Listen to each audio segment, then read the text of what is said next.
Lideramos el camino de la opinión pública y buscamos que la cultura del debate alcance consensos y soluciones a los problemas de nuestro país.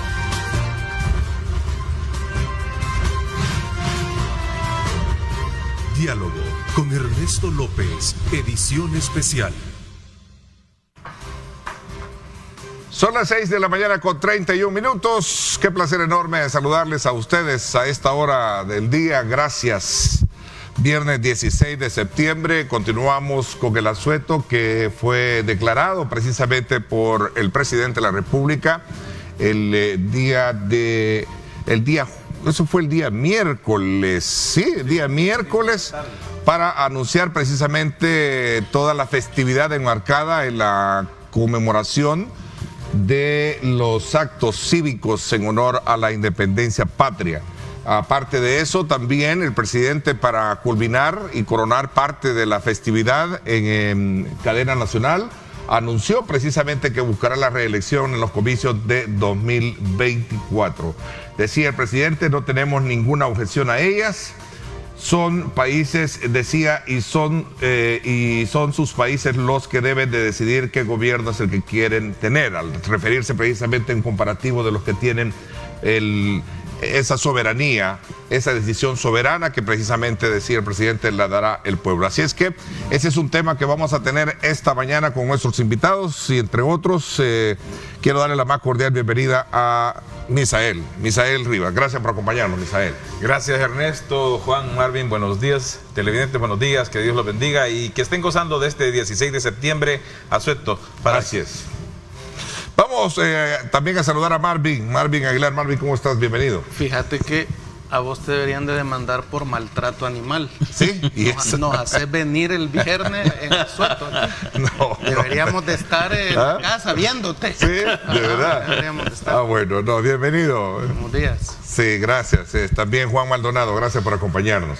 Gracias, un saludo a los televidentes. Gracias, Ernesto, y también a Misael y a Marvin. Y esperamos que este programa ayude a dilucidar y a poner en contexto algunas ideas para que ustedes saquen sus propias conclusiones. Así es, en efecto. Decía de que ayer el presidente de la República anunció que buscará reelegirse como presidente de la República para el periodo 2024-2029. Lo hizo durante un mensaje a la nación, ¿verdad?, en la cual estuvo rodeado precisamente de funcionarios y otros órganos de Estado en Casa Presidencial. ¿Sí? Fue muy, perdón. Tienen la palabra los Bueno, fue muy interesante. Yo lo esperaba, la verdad que para mí no era un secreto que se iba a reelegir, era nada más esperar el momento y él lo decidió. Las reacciones que en el público se vio, en el público selecto se vio, fue también muy interesante. Vimos un señor fiscal y un presidente de la Corte no muy efusivos, fueron muy cautos, incluso si aplaudieron fue muy poco. Lo que era la bancada del Congreso, sí, se vio extremadamente efusivo al señor presidente de la Asamblea, obviamente, dándole los vítores, el primo hermano también, igual. Y esto es una respuesta lógica a lo que es su popularidad con el pueblo salvadoreño. Creo que esto no tiene precedente en nuestro país, es primera vez que la sala le dio la oportunidad a un presidente que está en funciones que se pueda reelegir. Es una sentencia que es de obligatorio cumplimiento. Definitivamente todo lo que la sala le da como sentencia es de obligatorio cumplimiento. Aquí no podemos andar ya diciendo que no se va a cumplir, se va a cumplir. Y vamos a tener un presidente reelecto. Creo, en mi modesta opinión, que los países de primer nivel tienen esto de la reelección. Es necesario en cualquier país que para que un proyecto presidencial culmine correctamente, se le dé la cantidad de tiempo para hacerlo.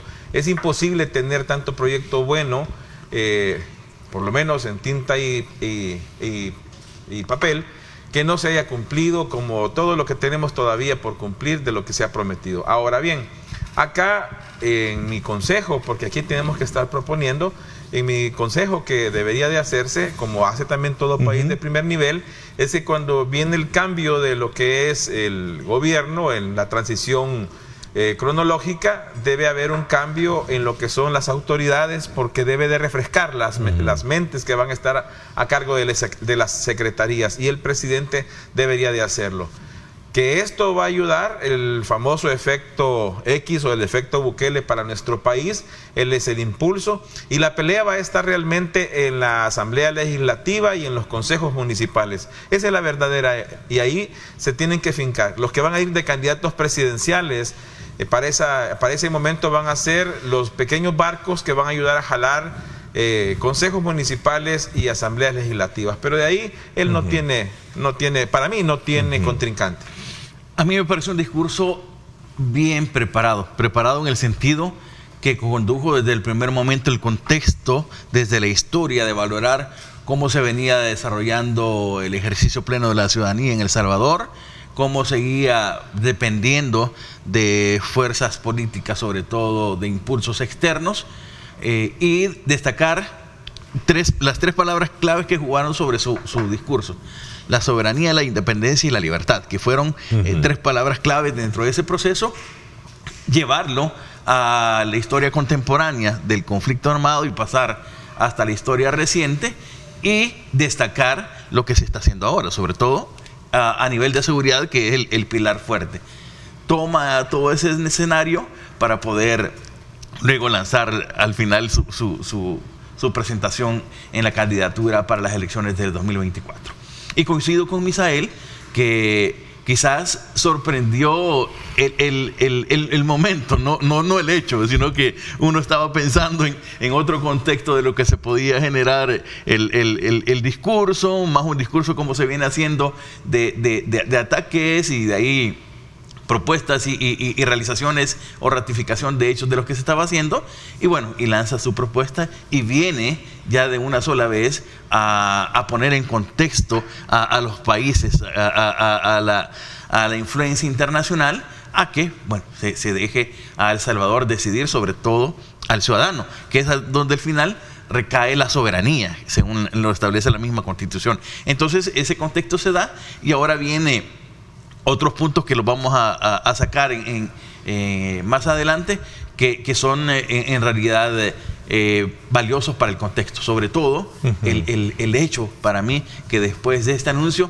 se puedan venir conflictos sociales, que es una cosa que es lo que menos esperaría, ¿verdad? Digo, no por la situación que en sí demande el nombramiento, sino que ya sabemos que somos países extremistas y que no estamos en esa situación de discutir a través del pensamiento, sino que a través de la confrontación. Había uno de los grandes, digamos, desafíos que este país ha venido teniendo a lo largo de los años, lo hablábamos extra cámara, ya le doy la palabra a Marvin, y que de alguna manera ha sido tratado, abordado, y los resultados ahí están, que es el tema de la delincuencia que sediaba precisamente. Y es ahí donde se tomó una de las bases y fuerzas para que el presidente al fin decida, ¿verdad? El hecho de respaldo popular a eso, de las encuestas, y también el respaldo que ha tenido de gremiales y asociaciones que, bueno, que están viendo los efectos del plan control territorial. Y esa es una de las razones por las cuales en su momento lo hablábamos y decíamos, bueno, esta es la primera etapa de resolver ese indicador fuerte que golpeaba al país, y viene la segunda etapa, ya, si fuera una reelección, y si la población, como él mismo dice, le da el beneplácito, la aprobación, estaría por el abordaje del plan económico, que sería la parte más fundamental también para coronar todo esto. Pero bueno, eso es parte de lo que se versa en ese debate mismo, tras esta decisión en la que anuncia precisamente que buscará la reelección en el 2024. Cuando venía para el canal, venía pensando sobre la responsabilidad de este programa, ¿no? De la plataforma y digo de este día, del programa de este día, ¿no?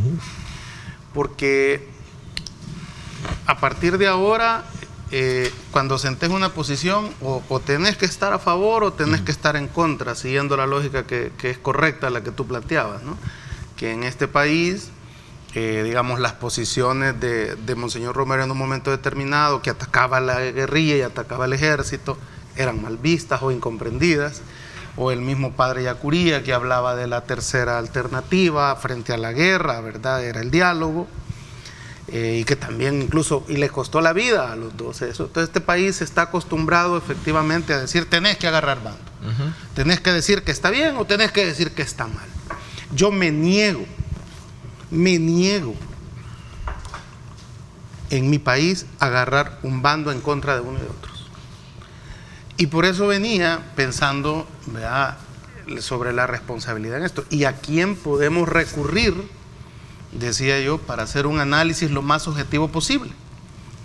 A la historia. A la historia, los datos. La gran bola de cristal que uno tiene es la historia, porque ya pasó. Esto que estamos viviendo ahorita ya pasó. Ya ha pasado en el país. Y efectivamente el pueblo va a reelegir al presidente, porque así ha pasado en el futuro, en el pasado. El punto es cómo, y quizás es el gran reto del presidente Bukele, es cómo esto se resolvió en el pasado. Y voy a decir una sentencia trágica. Nunca terminó bien cuando un presidente se quiso reelegir. Nunca en la historia del país terminó bien. Entonces el reto del presidente Bukele es cambiar esa historia, ¿verdad? Para que no volvamos a terminar dentro de 10 años o 7 años en una convulsión social desastrosa como siempre terminó esto. Y por eso es comprensible el miedo y la oposición de la gente que dice que no hay que reelegirse. Pero estos que dicen que no hay que reelegirse tienen un error en la génesis de su planteamiento también. Y es que debería de haberse arreglado la Constitución para que la reelección se permitiera. Sí. Pero los sectores conservadores, los que se han opuesto siempre, los que hablan de cláusulas pétreas, se negaron a hacer una reforma constitucional que permitiera la reelección para que esto que está sucediendo ahorita no estuviera siendo traumático en base a la historia para el país. Claro, la mayoría lo va a reelegir y es que va a ganar las elecciones. Es que eso no es discutible, eso yo lo tengo claro. Siempre fue así. El problema es el desenlace. ¿Y por qué terminó mal? Siempre que se quiso hacer esto en El Salvador. Pues porque la gente reelige a un presidente en nuestra realidad porque tienen la esperanza, la confianza que los iba a sacar de la pobreza, que nos iba a hacer tener una mejor vida económica, que nos iba a proporcionar buenos salarios, vivienda, que íbamos a tener dinero. Esa fue siempre la esperanza de la gente. Y todos fracasaron en el intento. Todos. ¿Verdad? Nunca pudimos salir. Recordame un poco la memoria de los que quisieron reelegirse. En todo caso, vámonos allá al 1943, General Martínez. Parte militar para acá. Vamos mira, primero la parte más, el suceso más trágico que ha habido de la reelección es Martínez. Vámonos al siglo XIX. Martínez, pero le decía yo que más allá de lo... fusilaron vámonos a la época posmoderna. Fusilaron a Barrios para evitar que se reeligiera, por ejemplo. No tuvieron otro pretexto, o sea, otra salida más que fusilarlo, deshacerse de él físicamente. Sí, pero eran otros tiempos. Yo creo que traer un poco a la historia esa. No, es que digamos. pero espérate, pues vamos al. Que no, es la historia. Yo no te estoy mintiendo. Esos son hechos reales. Acordate que los poderes oligárquicos, y voy a ocupar el término de oligárquicos de la época, era una realidad. Era el poder. Por eso te digo, el poder. Y es lo que la izquierda le llama ya, si queremos entrar un poco en consonancia de la sociedad. Martínez reforma la Constitución. Primero Martínez forma un partido, Pro Patria. La Asamblea Legislativa tenía 45 diputados y Pro Patria gana 45 diputados. Ganó el 100% de la Asamblea. Esta Asamblea reforma la Constitución para reelegirlo una vez, una única vez. Pasa ese periodo, Estados Unidos no lo reconoce como presidente. Ojo en eso, ¿va? No lo reconoce. Entonces, y con Estados Unidos no lo reconoce toda Centroamérica a Maximiliano Hernández Martínez. Maximiliano Hernández Martínez tuvo que armar una masacre de indígenas acusándolos de comunistas para que entonces lo reconociera Estados Unidos, porque había detenido al comunismo. Y se reelige. A ver, pero es un sustantivo histórico discutible, Marvin. Yo creo que ha pasado, es lo que pasó. No, pues si la historia está llena, él mismo te lo dijo, la historia está llena de pasiones. Sí, y ya sabes por qué. Y ya sabes por qué lo dijo. Palabras de Martínez. Y Martínez estuvo 12 años en el poder, y cuando ya cuando ya se quiso reelegir, es que depositó el poder 6 meses, 2 veces, entonces un año no estuvo, por eso 12. Entonces, ya cuando estuvo a punto de su tercera reelección, la gente no aguantó, se tiró a las calles y hizo una huelga de brazos caídos, hubo una convulsión, Estados Unidos le retira el apoyo otra vez y se ve obligado a salir del poder. Murió con 13 puñaladas que le dieron allá en Honduras un ayudante de él. El otro que lo quiso hacer después de Martínez fue... quiero opinar ellos para que le des tiempo, porque por honor al tiempo, el equilibrio y un poco lo peyorativo tampoco. Vamos a ver. Yo dejo de este contexto histórico del cual plantea Marvin, que es cierto, que es de tomarlo de evidencia, como lo que ha pasado en El Salvador, como un acto real. El punto es qué se ha aprendido de esto. ¿Y qué se va a aprender de esto? Hemos aprendido. Ese es el punto, o sea, por eso estoy haciendo la pregunta. ¿Qué se ha aprendido de esto? Es decir, si se ha aprendido o no. Y para mí, lejos de esto, dentro de este contexto, hay un gran reto, pero un enorme reto, sobre todo para el presidente, de empezar a gestionar ya no discursos populistas, que ojo, que el populismo no solo se refiere a un término de izquierda o derecha, sino que está dentro de una forma de hacer política dentro de la democracia, sino que este contexto ya viene apartando a sus enemigos, que eran los partidos antecesores del Frente de Arena, sino que ahora está frente a la comunidad internacional. Entonces, ¿cómo plantear ideas que no vayan a desestabilizar a los diferentes sectores? Y sobre todo, valorar que dentro de su primer propuesta de plataforma de gobierno, ¿qué se va a hacer ahora? Se hizo un ataque por el contexto, me refiero también, en el cual ha caído de la pandemia y ahora de los procesos económicos de la inflación, que en realidad lo sacaron de lo que se tenía al principio pensado dentro de su gestión. Pero entonces, dentro de la pandemia, vio que atacó bien el sistema de salud o controlado la pandemia. Ahora, quizá el pilar más fuerte dentro de su contexto de gobierno es la baja de los homicidios y el control de las pandillas, pero falta quizá uno de los pilares sobre los que, bien menciona Marvin, es donde el pueblo deposita la esperanza, que es lo económico. Y es ahí donde debe centrarse esta idea nueva de plataformas y de cómo va a gestionar ese sistema en relación a los demás sectores. Ahí es donde viene quizás uno de los grandes retos. Uno de los principales factores argumentativos en todo esto está el tema de lo que hablábamos al inicio, reitero, el tema que nadie en su momento ha logrado resolver, que era lo que más le apretaba a la población, el tema delincuencial. Y por eso lo decían ayer, no sé si fueron algunos de los presentes ahí en unas declaraciones, las vi en un medio, no sé si en redes, que hablaba que precisamente ahora viene la segunda etapa, la reconstrucción económica, en un periodo. Me pareció desde una lógica, claro, digamos, histórica, interesante, porque los principales problemas que aquejaban o aquejan a la población y que lo reflejaron en su momento las encuestas, era el plano delincuencial, seguido del plano económico. Claro. Recordemos un poco eso. Muy bien, dime. Fíjate que anoche estábamos con Julio en su programa Pulso Ciudadano y exactamente estaba diciendo lo que mencionaba Marvin. Aquí el error fue no haber hecho una constitución que permitiera la reelección desde un principio. Decía también de que hubo 2 reformas importantes que se pudo haber aprovechado, que era la del 91 y la del 93. Correcto. Tampoco no se dio. Entonces ahora lo que se está planteando es diferente. Y yo aconsejaba que un presidente no debe de aspirar a más de una reelección. Solo en la historia de Estados Unidos hubo un presidente que fue Theodore Roosevelt. Por la guerra. Así es, que se dio la tercera reelección y murió incluso por causas naturales ejerciéndolo, ¿verdad? Y adorado por su patria.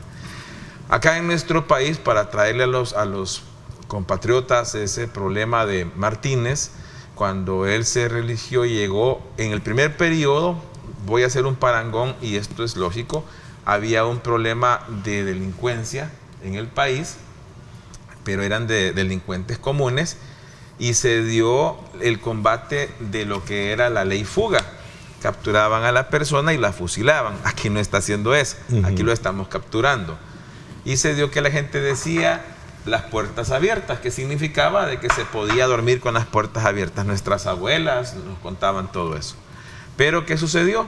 Vino la recuperación económica nacional. Llegamos en 1940, 41 a tener una estabilidad que no debíamos, y al siguiente año tuvimos 10 millones de dólares de superávit. Hasta ahí todo bien. El problema fue que cuando se entronó, porque no se empoderó, se entronó, ahí es donde entró ya su situación mucho más grave. De impopularidad. Así es, porque hasta incluso fusiló a un hijo que quiso darle de golpe de Estado. Fueron 7 golpes de Estado que él logró soslayar. Acá en el país, por eso es que yo también anoche recomendaba que tiene que haber esa forma de darle oxigenación a las secretarías. No es o sea, momento, como una expresión de, digamos, de renovación, de renovación, de ver si hay una reelección y si el voto popular le da la... Es que se la va a dar, pero hay que entender una cosa, no es el momento para que estemos pensando de que ya va a iniciar a partir de anoche la reactivación económica, y es por lo siguiente: la forma de que se está combatiendo, solo se ha golpeado la operatividad de la pandilla. Todavía no se le ha dado el golpe más fuerte a lo que es la parte económica de las pandillas. Apenas está rascando la puerta. Falta darle más duro, porque no se ha tocado todavía la fórmula con la que trabajan en el interior del país. Nosotros hemos visto como en las metrópolis de San Salvador y en las zonas de las cabeceras, pero hay fórmulas que se está visualizando. Yo me he tomado la tarea de estar conversando, solo quiero dejar esto, con personas que andan trabajando en la calle, y he hecho ya una pequeña investigación de estar platicando, y me dicen que les ha llamado mucho la atención que en el interior del país, y me mencionan directo, Cabañas, Usulután, me dicen, Morazán, que andan trabajando en la calle, en el interior, en el campo. Me dicen, antes la gente, si yo le decía, me dice, le vendo una faja, $20, la gente no regateaba, aquí está el dinero, pero no eran remesas. Ahora me dice, a la misma persona llego y le digo, mira, aquí está la tobillera que me encargó, vale $5, no la puedo porque tengo que ir a ver a mi hijo que está capturado. Entonces, ¿qué indica? Me dijo, o cayó equivocadamente o era de las pandillas, pero algo está sucediendo, me dijo, que está golpeando allá al interior. Entonces, esa situación debe de controlarse.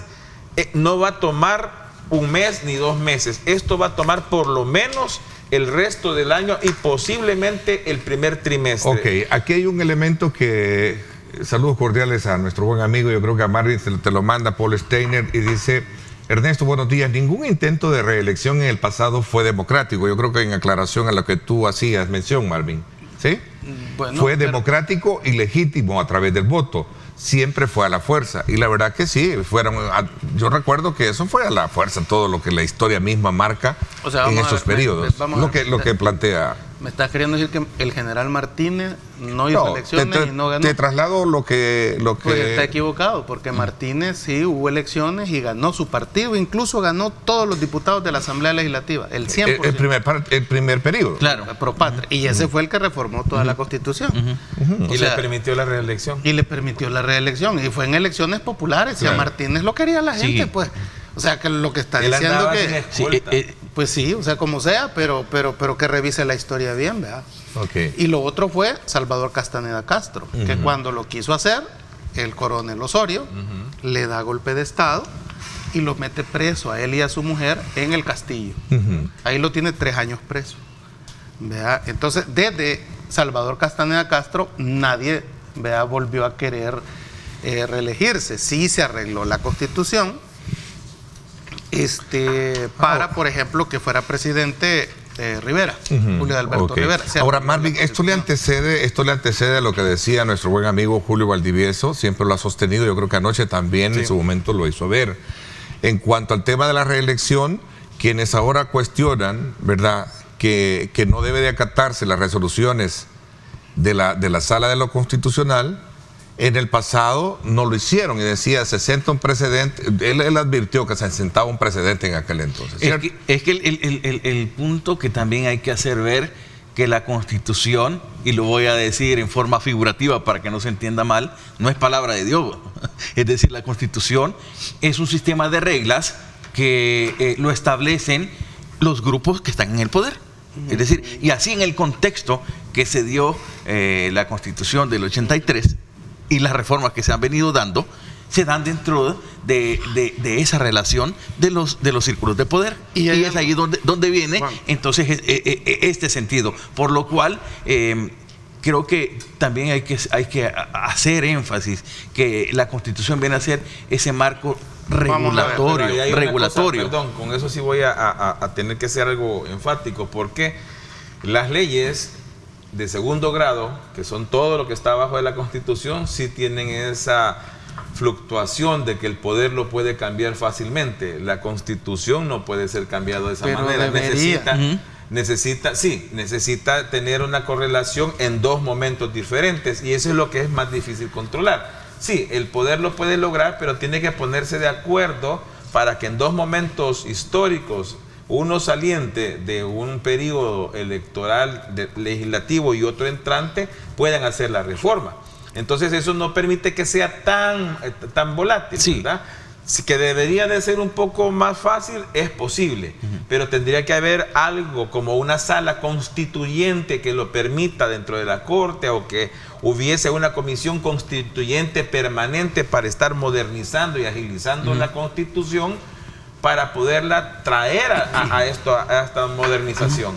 Ahí estaría de acuerdo, sí, pero solo lo hago la aclaración, no para que no entendamos. En el sentido, va mi comentario de que esta correlación de fuerzas de poder son las que establecen el juego entre ellos. Entonces, si no lo quisieron hacer, es porque ellos se sentían en su entorno muy cómodos y no pensaban que el sistema podía cambiar. Para poderlo ampliar después de la pausa, ¿va? Pero para dejarlo como introducido. Desde hace 78 años, no se ha querido reelegir nadie en la presidencia. Porque había un temor y una regla no escrita dentro de la élite política de que el candidato era el partido, no la persona. Eso ha cambiado hoy, ¿verdad? Es al revés hoy, en las circunstancias que están. El problema es que yo oía abogados conservadores que decían, es que la única forma en que se pueda cambiar la Constitución es un golpe de Estado. Porque en la Constitución no está establecido una constituyente, no hay un proceso para una constituyente. Entonces mi pregunta era, ¿y por qué tenemos que llegar al extremo del golpe de Estado para cambiar la Constitución? O sea, ¿qué clase de sociedad más enferma han construido los conservadores, que solo con violencia, que solo agarrando al ejército o a la policía vas a poder cambiar? ¿Verdad? Exacto, muy salvaje. Entonces, la situación en la que estamos es porque ellos en 78 años no fueron donde un psiquiatra, no fueron donde un psicólogo, la derecha conservadora, para que les tratara ese trauma de que no debería de haber reelección en El Salvador. Cuando yo fui precandidato en Nuevas Ideas, yo planteé, si te acordás, la reelección presidencial. Pero era pasando, y estoy de acuerdo en la reelección presidencial. ¿Estás de acuerdo en la reelección presidencial? Por supuesto, pero tenemos que hacerlo en base a reformar la Constitución para... O sea, que lo dictado por la sala para ti no es... Porque es un tema bien complicado. ¿Por qué complicado ahora y en el pasado no? Te preguntaría a Julio. Yo creo que hace 78 años no pasa eso en el país. No, estamos hablando de una resolución. El juego de reglas ha cambiado. Sí, y ese contexto es el que permite. A eso quiero llegar. Y estoy asumiendo el papel un poco del ausente para plantearte... Mira el caso de Chile. ¿Cuáles son? Mira el caso chileno. No, de acuerdo, pero es que veamos la realidad de nuestro país, Marvin. Tan progresivo. ¿Cuáles son? Es que las mentalidades latinas somos iguales. ¿Cuál es el factor que si la sala te lo está diciendo? Y no en el pasado han dicho que todo lo que la sala emitía. ¿Qué decía? Obligatorio cumplimiento. ¿Qué? Obligatorio. Eso es lo que dice que yo no estoy, de alguna manera estoy traduciendo eso. Voy a hacer una pausa y regreso. Supongo que este debate, si quieres, voy a la pausa. ¿Sí? Que está planteando Marvin. Voy a la pausa, 7 de la mañana en punto. Gracias por estar con nosotros. Eso es lo gringos.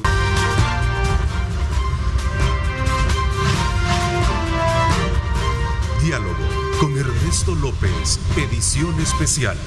A ver, habíamos quedado de darnos la idea.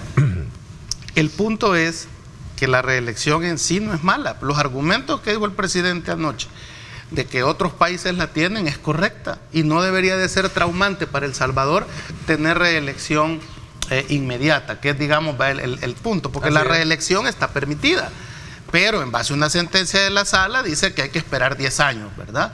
Entonces, ¿De cuál sala? Cuando se participó Tony Saca, ¿te acuerdas? A la presidencia se Pues sí, presentó un recurso.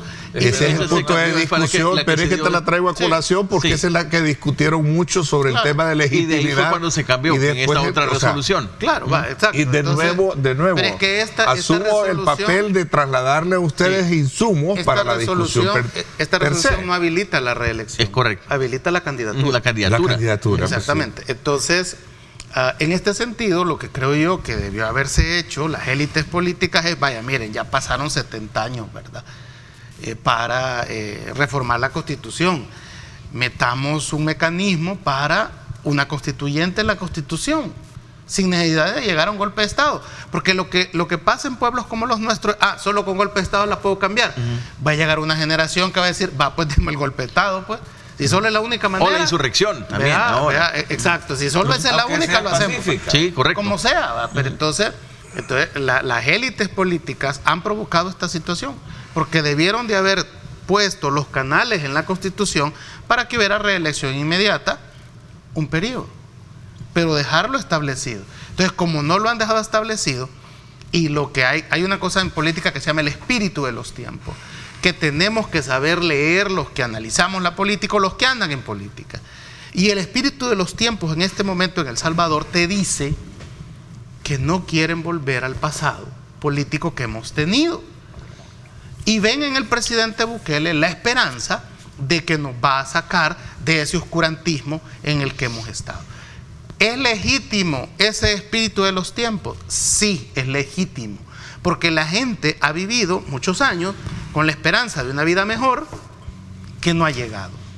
Sí. Entonces el reto y la responsabilidad de 10 años en la presidencia equivalen a que después de 10 años no va a haber pretexto, ni uno solo, para no estar justificando que la situación económica en el país no haya cambiado. Interesante, veamos a ver, el tiempo lo dirá. Sexta prórroga del régimen de excepción antecede precisamente los buenos resultados e indicadores que promueven precisamente ese respaldo que podría tener el presidente para someterse a una reelección, porque bien lo acotaste tú, Marvin, la sala lo que avala es la candidatura, ¿verdad? La reelección en todo caso, como bien lo dicen los abogados, la da el soberano, que es el pueblo. ¿Sí? Sí, bueno, es un escenario nuevamente, y lo hemos insistido acá, en donde no solo se da por el tipo de estrategia de seguridad esta nueva prórroga. Yo creo que más se viene dando siempre por el contexto jurídico, es decir, de alargar los procesos, de hacer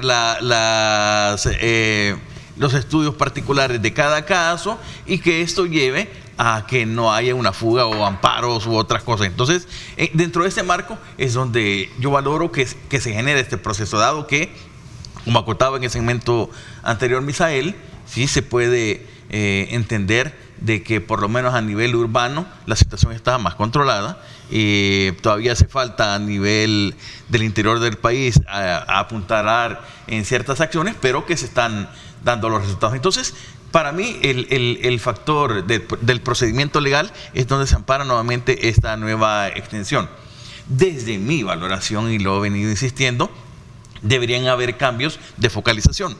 Digo, en el sentido de que se siga manteniendo dictámenes del régimen de excepción, pero más focalizados, y que empiecen a entrelazarse con las acciones de seguridad para que de ese espíritu de tranquilidad a la población y que no se maneje un discurso diferente. Bueno, con esto ya tuve la oportunidad de explicarlo y me voy a permitir con esta decirles por qué razón voy a respaldarlo. Y digo, mire, cuando hablábamos aquí en el programa, decía de que tenía que haber hasta una tercera y una cuarta sesgada para lo que era la zona rural. Sin embargo, en ese momento yo tenía la información que cubría la inteligencia policial y de Fuerza Armada hasta el 2015. Incluso yo mostré acá el mapa de cómo teníamos el 85% cubierto de El Salvador. Pero esa era la fuerza operativa que se nos permitió tener acceso de parte de la policía hasta el 2015.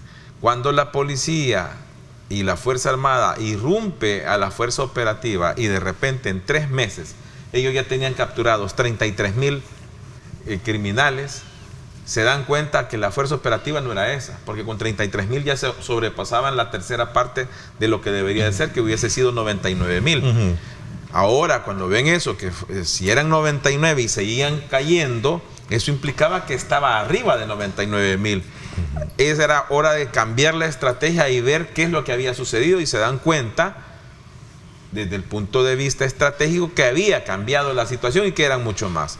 Por lo menos la fuerza operativa viva, es decir, los que andan con las armas haciendo las situaciones, son arriba de 110,000. Arriba de 110,000 más los colaterales. Lo que es la extensión no ayuda al proceso penal. El proceso penal, cuando inicia, ya le da la participación obligatoria al abogado defensor, porque no se le puede negar lo que es el legítimo proceso o el proceso legal dentro de lo que es la defensa del individuo. El régimen lo que hace es que nosotros los salvadoreños hemos entregado, y la gente y yo estamos haciendo lo gustoso, porque no tenemos nada que ver con la delincuencia, para que se nos pueda proteger. Y esos 15 días lo que facilita es que se amalgame mejor lo que son cada procedimiento para poderlo presentar ante los tribunales. Eso es lo que está facilitando. No está facilitando el proceso, el alargamiento del proceso, no. Para eso hay formas y hay ya sentencias de cargas en los tribunales que se puede alargar los procesos hasta 2 años en el periodo de investigación y hasta 3 años con los recursos. Pero aquí viene ahora la parte operativa y a la parte criminológica. ¿Qué es lo que vamos a hacer y por qué lo vamos a hacer? Esto le está permitiendo, y esto hemos visto, de que se le está fortaleciendo con tecnología a la policía, pero eso es solamente lo impactante, lo bonito. Aquí tenemos que fortalecerla con inteligencia, con aspecto criminológico, que no lo tiene la policía. La policía no se ha preocupado con eso. Y aquí quiero ser muy enfático en eso. Yo he estado recomendando, aparte de los comités que le decía, como le quisieran llamar, para evaluar cuando presentan a alguien, la gente dice, mire, él es inocente, él trabaja, que esa es una cosa aparte. Debe de existir una centralización en un instituto de ciencias criminológicas y forenses, no adscrito a la policía, como por ejemplo la Policía Técnica Científica. Eso no debe estar, porque está entonces bajo el mando de alguien interesado dentro del proceso. Y ahí viene que de repente puede ser un subdirector o un jefe de la división de decirle, mira, dale prioridad a esto, porque nos interesa a nosotros que salga, y hacen a un lado el resto de procesos. Valoran a dónde es que puede haber más institutos o subregionales. Entonces no debe ser así, tampoco debe estar adscrito a la Fiscalía por lo mismo, ni de Medicina Legal por lo mismo, porque ese está bajo el órgano judicial. Tiene que ser independiente para actuar independiente con todo. Segundo, debemos de estar viendo nosotros que este régimen debe de ir cayendo a una planificación a largo plazo para que sea permanente. Entonces, ¿qué es lo que sucede? Lo que nos va arrojando aquí es el leviatán que teníamos nosotros en el país, que no lo teníamos ni siquiera catalogado, ni siquiera en la tercera parte. Fíjense bien. Si nosotros vemos que ahorita deben de existir ya 50,000 detenidos, 53,000 detenidos, de los cuales más o menos 2,500 van a tener que salir, estamos hablando que si en el país, según el último censo, tenemos 6,5 millones de habitantes, eso es más o menos el 0.8% de la población que son criminales. Eso implicará a nosotros de que en la fuerza operativa de ellos, si fuera normal, la tasa estará entre 110,000 y entre 123,000 operativos fuertes. La gente dice, y entonces todas esas armas, porque solo han declarado que andan como 1,100 armas, que entre van a AK-47, otro tipo de fusilería, pistolas, granadas, han mostrado tubos de RPG ya utilizados, incluso hasta SAM-7. ¿Cómo es que llegó a eso? Y yo explicaba ayer, miren, no es que todo el capturado anda arma. No, y por eso yo explicaba, yo he sido profesor de antiterrorismo certificado, no es que la persona que capturan tiene arma. Dentro del terrorismo, todo el que pasa a ser de la asociación terrorista tiene arma.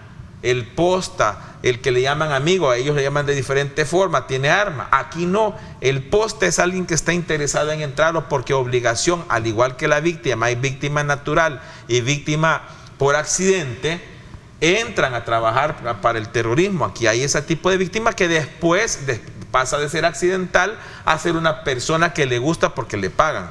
Pero a ese no le dan arma, ese solo está y trae el amigo o el simpatizante tampoco tiene arma. Los homies no todos tienen arma. Quien siempre tiene armas son los sicarios. Entonces, les he mencionado 5 posiciones. De las 5 posiciones, uno tiene arma. Entonces, ¿qué tal si solo termino con esto, Ernesto? ¿Qué tal si de estos capturan 20, un sicario, y los demás son postas, amigos y simpatizantes?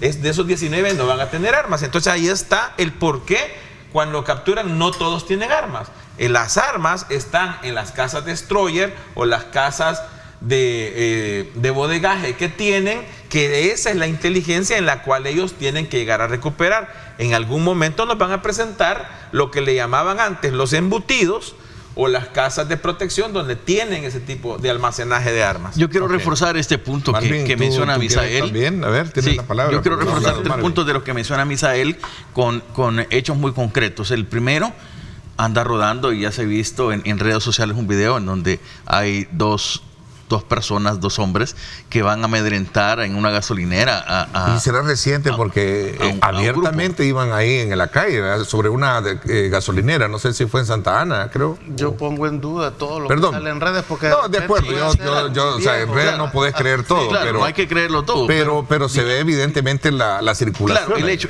la circunstancia es lo que indica que si fue en el pasado o es ahora, o sea, el hecho es el mismo. Claro. Entonces, es ahí donde se valora el ejercicio de que todavía pueden existir acciones muy particulares.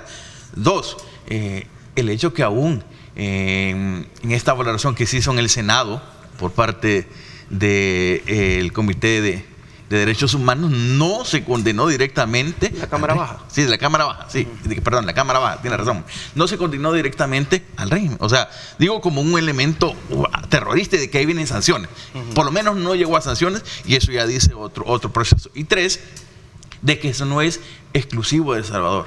Y lo aclaro por el hecho de que a veces se trata de imponer el pensamiento en la población de que esto es obra del demonio y que solo pasa aquí, etcétera. No, por lo menos ahora en Ecuador se está aplicando, se aplicó en Honduras, o sea, es una medida para control del terrorismo, de las acciones violentas. Entonces, este marco se da dentro de este contexto. Yo sigo insistiendo que sí debería haber ese traslape entre las acciones de seguridad para ya ir dejando ese posicionamiento en la población de que ya sí es un país más seguro.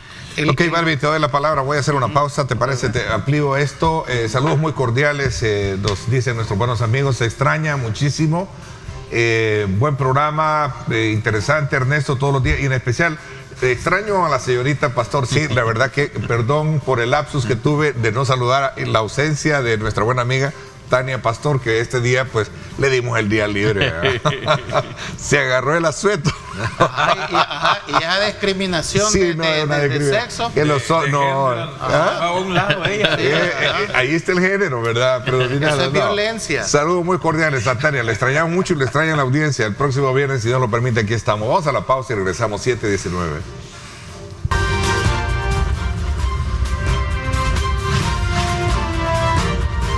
Diálogo con Ernesto López, edición especial. Gracias, continuamos con el análisis. A ver, Balvin, había que darte la palabra en cuanto a esta nueva prórroga que ha tenido el régimen de excepción y los resultados. Y poníamos el ejemplo, creo que había un video ahí de lo que estabas hablando tú de la intervención que tuvo. No sé si es Santa Ana, la verdad que no sé. Ahí está, ¿verdad? Sí, Balvin. Se parece. Hay algo que hay que destacar con el tema del régimen de excepción. Y yo estaba pendiente esta semana que hubo en la Cámara Baja, como lo dice Juan, una audiencia de la Comisión de Derechos Humanos de la Cámara Baja, que iban precisamente a analizar y a dar una especie de diagnóstico del estado de excepción.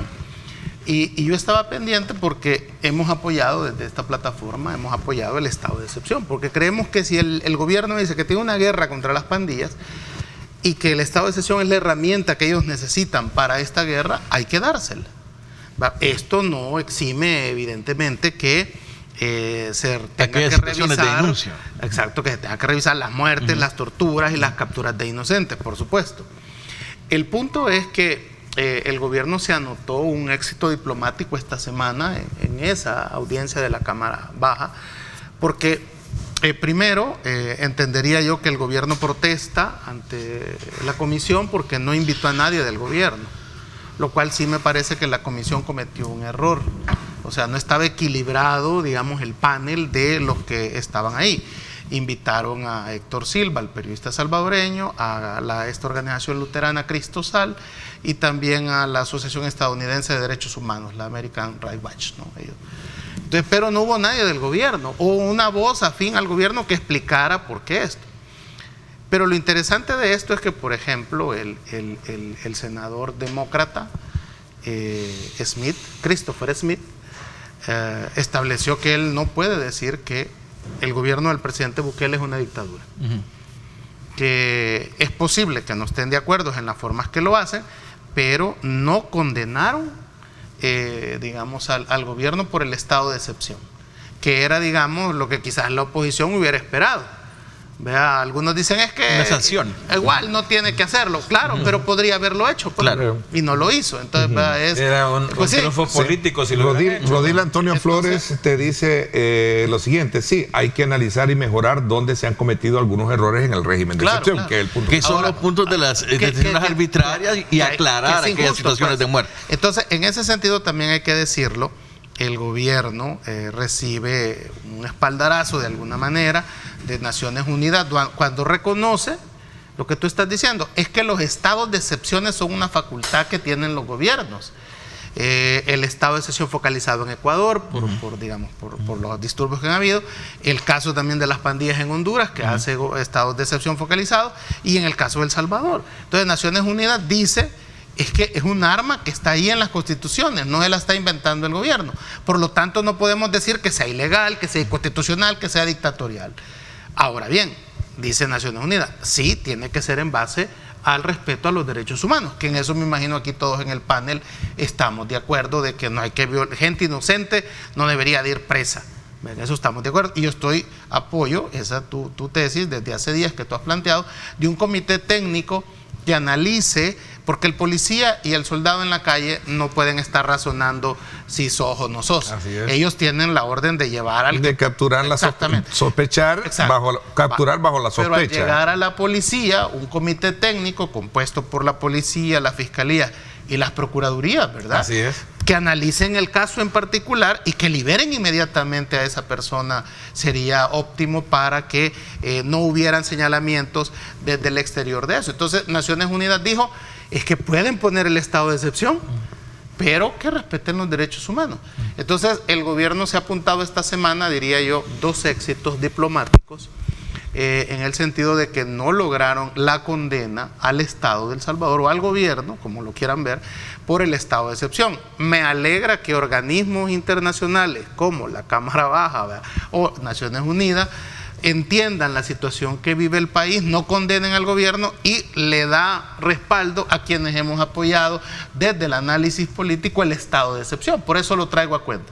Entonces, ante ese éxito diplomático que dejó en evidencia, porque hay que decirlo, dejó en evidencia que hay una división en los mismos senadores que no quieren condenar al presidente Bukele. Es más, el representante republicano dijo, sí, el presidente Bukele está haciendo unas cosas mal, permítanme, ya voy a venir, y se levantó y no volvió. Sí, dejó en claro una división ahí. Dentro del mismo. O sea, dijo, y entonces, ahora, las declaraciones que han hecho senadores, por ejemplo, el que dijo, la popularidad no es la guía para algo, es el senador McGovern, pero son declaraciones a título personal, no son globales. No hubo una posición oficial de la Comisión de Derechos Humanos de la Cámara Baja. Entonces, por eso yo entendería que quizás el mejor momento para anunciar su candidatura sea este. Yo te lo planteaba desde el principio, que uno de los elementos argumentativos que antecedía al análisis que estaban haciendo era resultado de un flagelo que históricamente el país ha tenido y se ha quejado a la población. Ahora, hay que y decir, que los gobiernos anteriores no tuvieron, Sí, claro. digamos, pero- ese tino de pegarle como lo Pero es hizo que lo él. que Y que lo a lo pudieron haber mejor hecho. Lo pudieron haber hecho. la parte, ¿cómo se le llama esto? El escenario legislativo era diferente. Y obviamente. Estados Unidos, solo ¿verdad? cierro, Estados Unidos Sí. tiene un gran problema moral a la hora de criticar, digamos, al gobierno salvadoreño, si ese fuera, digamos, el tema en el caso de la Cámara Baja. Y es que ellos ahorita tienen presa tanta gente que están muriendo, casi como 1.500 personas en las cárceles que tienen ellos en la frontera, Sí. de inmigrantes que quieren pasar. Pero nivelando como siempre, Ernesto, el análisis, hay que decir claro que los representantes del Departamento de Estado, o sea, del secretario Blinken, los dos que envió, fueron duros con la administración Bukele. Lo llegaron incluso ellos sí a acusar de violaciones a los derechos humanos. Entonces, pero no lograron el objetivo que fuera la condena digamos, de la Cámara Baja, de esa Comisión de Derechos Humanos, y Naciones Unidas, lo planteó de una manera equilibrada. Entonces, yo diría de que la oposición el mensaje que queda de esto es que la oposición debería de replantearse cómo van a abordar el tema del estado de excepción, ¿verdad? Porque es una herramienta que el gobierno dice que necesita para la guerra de las pandillas. Ellos alegan una serie de cuestiones, pero entonces deberían de enfocarse ya no tanto en el estado de excepción, sino en que se respeten los derechos humanos. Por un lado, pero también debe servir al gobierno en generar nuevos mecanismos más de transparencia e información, en el sentido de desvirtuar, si así se establece por parte del discurso oficial, desvirtuar aquellas situaciones de detenciones arbitrarias, que es donde pueden venir protestas como las que, propuestas, mejor dicho, como las que Misael ha planteado acá dentro del panel, lo viene manejando desde ese contexto. Y también el hecho de aclarar situaciones como las de las muertes dentro de los penales. Digo, si bien se antecede una visita guiada del procurador de derechos humanos, que dicen, bueno, ahí todo feliz y contento, etcétera, pero para salud de la población a la que el presidente pues tanto menciona que se debe, podría tener ese elemento de aclarar no tanto los procesos de detención arbitraria, porque estos se dan dentro de un proceso largo, de un tiempo largo en todo lo que se da la investigación, pero más también de las muertes que se dan dentro de los... Corregime en algo, ¿cuántos van capturados? ¿55,000? 56, casi más 52, 56. casi 53. Bueno, entonces la cifra que se manejó en la comisión, fíjate, de la Cámara Baja de arrestos inocentes es de 3,000. Sí, se fue muy arriba. Pero aún, con 50,000, 3,000, o sea... No es ni siquiera el 10%. Es decir, ahora, ojo, aquí no estamos justificando que alguien inocente esté preso. Ni uno debería de estar Así preso es. si es inocente, eso quiero aclararlo. Pero esto no es Dinamarca. O sea, aquí se van a cometer errores siempre. Acordate en la época de los escuadrones de la muerte, cuando se le ponía el dedo a alguien porque le caía mal o porque tenía Por los problemas de famosos herencia. Orellanos. Pues exacto, pero aquí igual alguien habla y le hace algo malo a alguien O también, antes del régimen, ¿verdad? también. Entonces, y denuncia gente inocente, o sea, eso va a suceder. Definitivamente. Lo cierto es que, Que es lo que hemos concatenando llamado un poco el daños análisis que tú estabas colaterales. haciendo, aquí nuestros televidentes sostienen que el plan debe de continuar y debe de Y perfeccionarse. de hecho, si no, hay asociaciones, va a organizaciones caerse. también que tal vez no siendo tan claras como la gremial EDNEP o todas esas, también han dado el respaldo de manera Han indirecta respaldado. por los resultados que se han dado. bueno, el sector transporte. Sí, claro. Por eso digo, las gremiales ¿verdad? y algunas asociaciones. Los industriales Sí, la Cámara de Comercio han visto manifestado. el efecto per se que ha tenido esto en términos positivos para poder de alguna manera sacar digamos, el tema económico de las empresas y los empresarios y de aquellos negocios de las colonias. que era la primera De la vez. pausa y regresamos con eso cuando regresemos. Hablando precisamente del tema de los transportistas, que creo que fueron ellos los que salieron al paso este fin de semana, esta semana, Sí. para dar su respaldo precisamente al plan y con la misma exhortarle al presidente lo que ayer concretizó, ¿verdad? La reunión. Vamos a la pausa, gracias por estar con nosotros.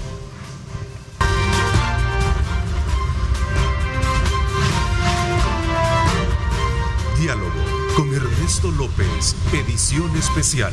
Sí, dime. Sí, quiero hacer una aclaración para nuestros amigos televidentes, para la población. Hay un error muy craso que se está dando constantemente con esto de los derechos humanos en nuestro país. el gobierno es el que comete la violación a los derechos humanos, ¿verdad? Porque son a los que se le debe de ir. Incluso la tendencia moderna es que la corrupción es una violación a derechos humanos y a veces no se entiende mucho, pero es bien sencillo. Si yo me agarro el dinero de la población que es para educación, le estoy evitando el derecho sagrado de educarse, por lo tanto le estoy violando el derecho humano a la educación y entonces yo ya soy un violador de derechos humanos como corrupto. Desde ese contexto, el Estado mismo que está haciendo eso, es bastante difícil que logre tener un control sobre su propia violación, ¿verdad? Se puede, pero es bastante difícil. Para eso se crean las procuradurías de derechos humanos. Entonces acá la responsabilidad primera no es del Ejecutivo, es de la Procuraduría para la Defensa de Derechos Humanos. Y por eso desde esta plataforma hicimos nosotros también señalamientos muy respetuosos del señor procurador y hemos dicho también que apenas tal vez se salvarán de todos los procuradores que hemos tenido hasta este momento en El Salvador, 1 o 2 y han sido básicamente mujeres. Este último que nosotros hemos tenido, y yo lo he dicho y con el debido respeto le dije que había sido un turista en las 2 veces que fue. Visita guiada. Así es, entonces sí, era el turista del otro y que el otro hizo su trabajo pues como debe ser. Entonces acá la misión era de entablar a sus inspectores, a sus supervisores, era el procurador. Él es el que tiene que hacer el planteamiento y el señalamiento para que en ese contexto ya el gobierno ponga lo que es manos sobre lo que es la investigación interna. Ahí es donde se parte. Y luego la denuncia de estas muertes tendría que haber sido presentada a la Fiscalía. Esa es la forma. Ahí es donde tiene que llamarse. Por lo tanto, uno de los invitados, primero, antes que el gobierno, tuvo que haber sido el procurador, sí, allá a cualquier lugar, porque él es el responsable. Entonces, cuando estamos nosotros a hacerlo, esto de llamar a un presidente, y no lo estoy diciendo ante este presidente, porque todos los presidentes han tenido violación de derechos humanos, y siempre la policía ha sido la primera que ha sido la violadora de derechos humanos desde que ha sido fundada la Procuraduría. No es de este gobierno, sino que viene heredando, que siempre ha sido así, pero la Procuraduría, en 2 ocasiones que hubo procuradora, una fue la de la doctora Beatriz Chicarrillo, porque es la que me acuerdo bastante bien, era la que denunciaba y presentaba y hacía informes directamente. Entonces, lo aclaro para que la gente no vaya a pensar que este es el que está siendo el máximo violador y nada, ni tampoco estoy haciendo propaganda, sino que así es la realidad. Solo basta con que vayan a transportistas destacan régimen de efectividad. Sí, y el tema de las extorsiones lo golpeó muchísimo. Va por dos vías el pronunciamiento de ellos. La disminución que ellos establecen, que es el 95% que se ha dado dentro del pago de las extorsiones. Habría que valorar dónde está ese 5% todavía que no se logra dilucidar, que no se logra bajar. Pero también por el lado de la disminución de asesinatos, que dentro de este sector era bastante fuerte. Entonces, esas 2 medidas son las que destaca el sector transporte para proceder a sus propuestas y por lo menos para apoyar la candidatura a la reelección por parte del presidente Bukele. Ahora con esto viene un mismo compromiso que el sector transporte debe asumir. Bueno, y ahora que no van a pagar las extorsiones, ¿cómo se va a modernizar el sistema? ¿Qué va a pasar si ya no tienen para poder establecer nuevos mecanismos de contratación, etcétera? Entonces, es una situación bastante puntual que, si bien así como ellos demandaban los problemas de delincuencia y de extorsión, también la población demanda un mejor servicio de transporte. Yo creo que es evidente que las medidas para detener la delincuencia, todos las vamos a apoyar, eso está más que claro. Y también, obviamente, el tema del sector de los negocios y el comercio, pues más allá de la convivencia ciudadana, ¿no?, que también es importante. Y la pregunta quizás que habría que el gobierno tendría que plantearse ya es ¿hasta cuánto va a durar esto? Y si es sostenible en el tiempo, sin estado de excepción. Entonces esa ya, porque va a llegar un momento en que va a haber que quitarlo.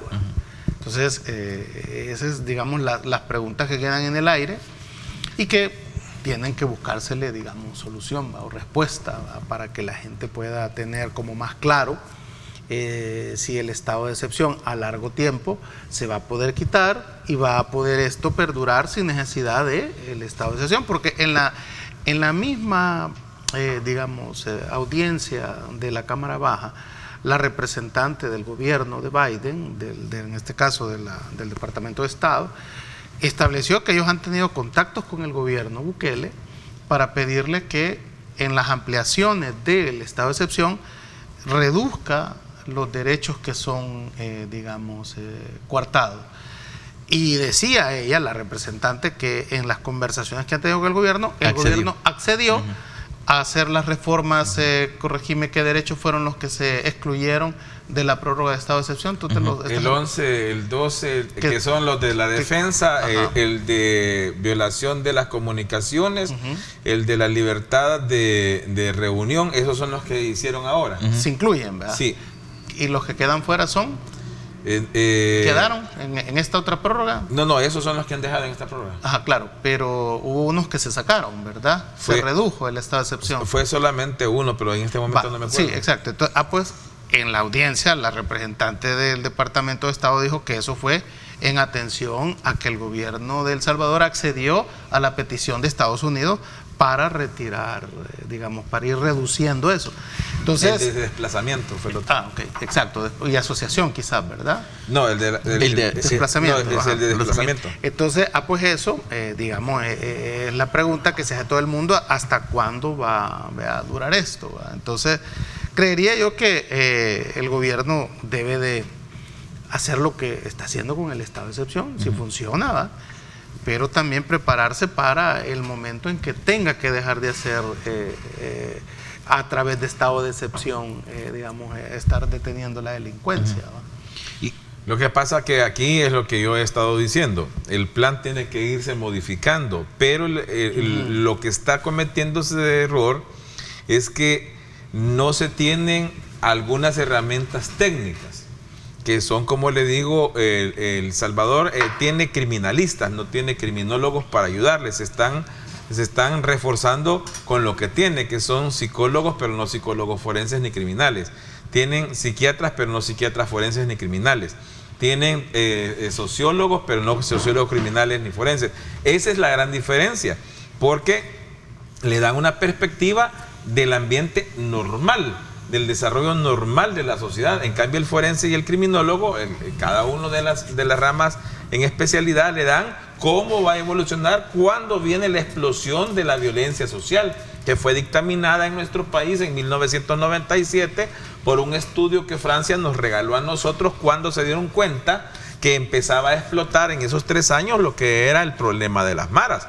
Ahí es donde se le advirtió. Es decir, nosotros tenemos 25 años de que se nos advirtió este brote del que ya se logró controlar, ¿verdad? Ya habían 3 años que existían maras en el país. Por lo tanto, esta situación es la que se ha tardado 25 años en hacer y que se pudo prever.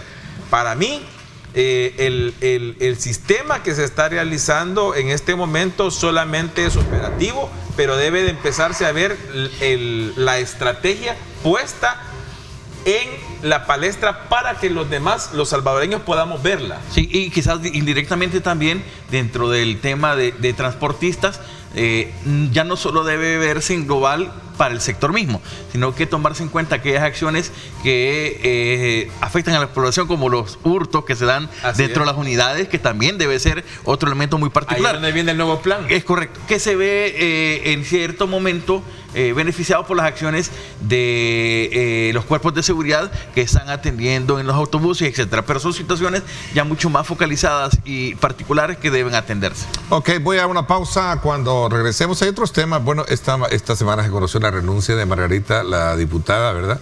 ¿Sigue siendo diputada? Sí, ¿verdad, Barbie? Sí, porque renuncia al partido. No, sí. Renuncia al partido Arena, ¿verdad? Sí, hubo ahí cierta... Bueno, vamos a la pausa y vamos a darle lectura a algunos comentarios que están haciendo nuestro público. Gracias por ese voto de preferencia, ese voto que nos da la audiencia. Gracias, vamos a la pausa. Estás viendo Diálogo con Ernesto López.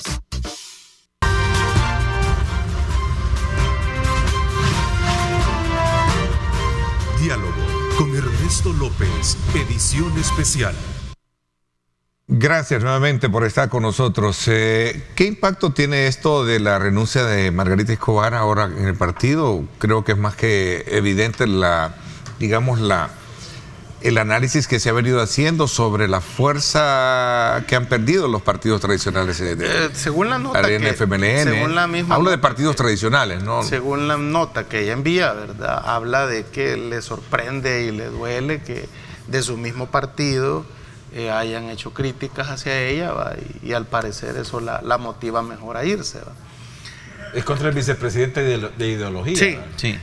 Pero Margarita Escobar lo que está haciendo es, al evidenciar su motivo de la renuncia, es algo que es típico dentro del partido Arena. O sea, es decir, los ataques, esas luchas intestinas que se llaman en política, ¿va? Y que son esas luchas intestinas las que finalmente destruyeron a los grandes partidos, porque no logran administrar sus diferencias internas y eso obviamente les pasa factura.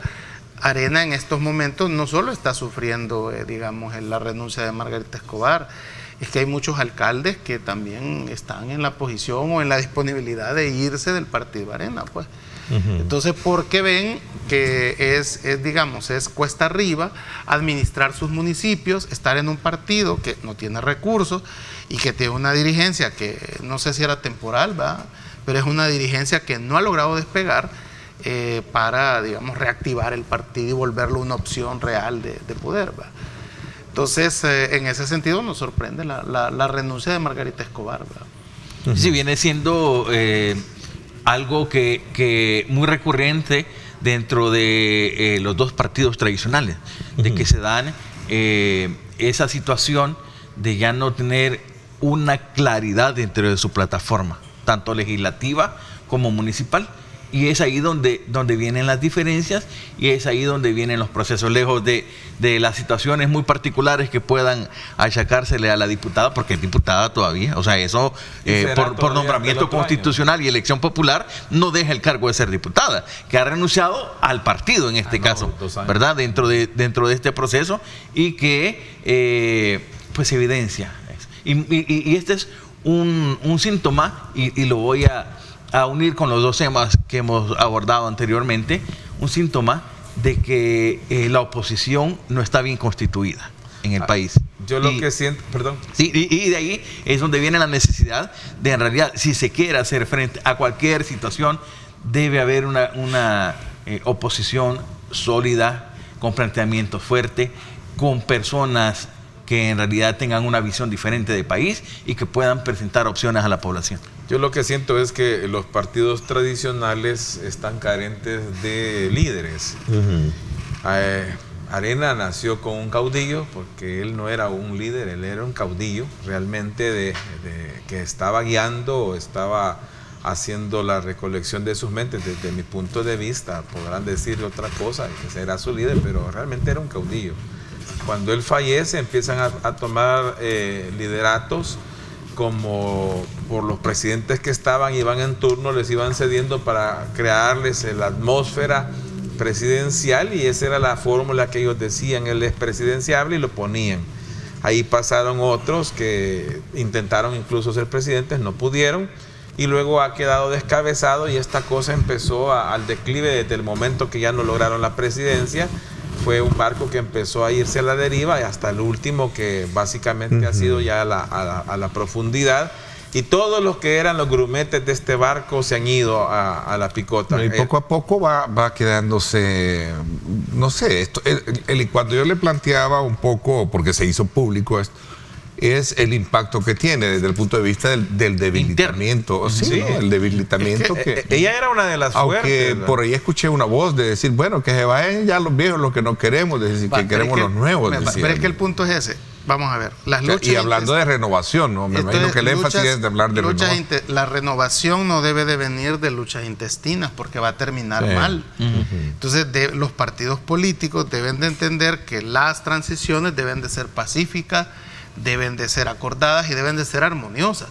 Hay que sustituir a los antiguos liderazgos por los nuevos, sí, pero hay que retirarlos con dignidad y con respeto de la política. No le puedes decir, váyase de aquí, viejo, usted no sirve para nada. Vean, no es así como debes de hacer las cosas. Entonces Arena lo está haciendo, bueno, es que Arena siempre lo ha hecho así, de la peor manera, ¿va?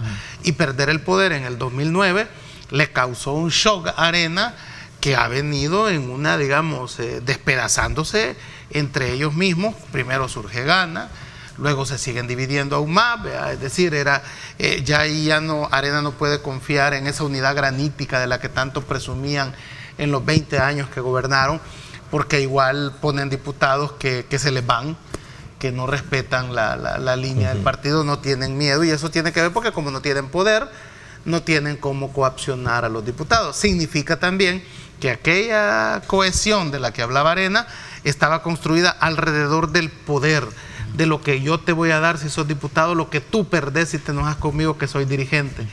Entonces, esa clase de lealtades evidentemente siempre se erosionan, siempre terminan desgastando a los partidos políticos, y quizás el ejemplo que deben de tomar los nuevos partidos que vayan surgiendo es cómo administrar las diferencias. No, y de hecho, cuando se habla de ese impacto, cuando lo mencionaba Ernesto la palabra, es porque internamente evidencia que el partido no tiene cabeza. No tiene cabeza ni ideas para poder proyectarse. Y eso refleja a la ciudadanía todavía ese grado de desconfianza. Bueno, si ahí adentro ni se entienden y se están destruyendo, ¿cómo van a querer ser una plataforma de oposición fuerte y van a querer presentar un proyecto presidencial para el 2024? Mira, entonces, ese impacto no solo es a nivel interno, sino que también para la ciudadanía que viene a tomar en consideración. Ahora el surgimiento de nuevos liderazgos en partidos, me da la impresión, para el próximo periodo, ¿no? Porque en Arena ya no. ¿Crees tú que no lo tenga? ¿Y el FMLN? Pero es que lo que pasa, de que cuáles son los nuevos liderazgos, digo, pregunto, porque, por ejemplo, yo he escuchado ya y he visto de los que ya andan conquistando sus nuevos supuestamente puestos para curules, que lo primero que dicen es: ya tengo financiamiento. Entonces, cuando uno tiene financiamiento para lanzarse a candidato presidencial, ya tiene patrón, así de fácil. Entonces, ¿por qué el que me va a dar un dinero no me lo va a dar gratis? Pues no me va a darlo porque... ¿Y porque ama el país? Pues sí, no, aquí en el país no es porque me ama, sino que es porque quiere ver qué es lo que va a poder utilizar. Voy a tener un patrón más. Entonces, no es una situación así, y eso hay que tenerlo claro. Que van a llevar caras nuevas, por supuesto que las van a llevar, pero vean una cosa bien sencilla. ¿Qué es lo que eligió el pueblo salvadoreño y qué es lo que tiene ahora allí en la asamblea de estos partidos antiguos? Por ejemplo, cuando doña Margarita Escobar se enfermó, ¿está el suplente que le correspondía o no está el suplente que le correspondía? Ese fue el primer pleito que hubo, y eso lo mostraron. ¿Y es eso una unidad o estar respetando como fuera? No, pusieron a otra persona. ¿Por qué dijeron? Es que al partido le corresponde. No, si cuando ella fue a la votación llevaba su cara y el suplente, y la gente votó por ella y su suplente, pero pusieron al que quisieron. Entonces, ese es el reflejo. Eso es lo que siempre se hizo, como dijo Marvin hace un rato, que aquí se tuvo siempre que se votaba por el partido, pero no, eso cambió hace tiempo. Entonces hay que entender que eso tiene que entenderlo la dirigencia de los partidos. Eso es lo que no quieren entender. Bueno, el tiempo se nos está agotando. Quiero agradecerles a cada uno de ustedes el que nos hayan acompañado en este día, que como bien dice Marvin, ¿verdad? Muchos están de vacaciones, nosotros trabajando. Solo Tania tuvo ese derecho de vacacionar. De vacaciones largas. Violencia de género. Saludos cordiales a Tania, ¿verdad? Y su familia. El próximo viernes, si Dios lo permite, aquí estamos. Lo cierto es que ha sido un programa, como bien decía un televidente, interesante los puntos de vista que asemeja cada uno. Aquí está valorando el argumento, dice acá, que sostiene al presidente de haber abordado, tratado y estar solucionando un problema como es el tema de la delincuencia, ¿verdad? Sí, creo que es un punto medular en todo esto. Y bueno, muchísimas gracias a la elección. Sí, bueno, muchísimas gracias, Juan, por habernos acompañado. Gracias. Gracias, Marvin, también, te agradezco muchísimo. Ya te puedes ir a San Miguel, al Cuco. Bueno, en realidad al Sur City 2. Al Sur City, así es, ¿verdad? Gracias también a ti, Misael, te agradezco. Muchas gracias, muchísimo. Ernesto, y gracias al Grupo Megavisión también. Gracias a todos y cada uno de ustedes. 7:57. Arriba, mi gente, ya está listo. Ya vemos al turrón ahí calentando, haciendo todas las experticias necesarias para llevarles, como siempre, junto a todo el equipo, el verdadero significado de lo que significa un viernes. Gracias, pásenla bien y como siempre recuerden lo más importante, amar a Dios sobre todas las cosas. Lideramos el camino de la opinión pública y buscamos que la cultura del debate alcance consensos y soluciones a los problemas de nuestro país.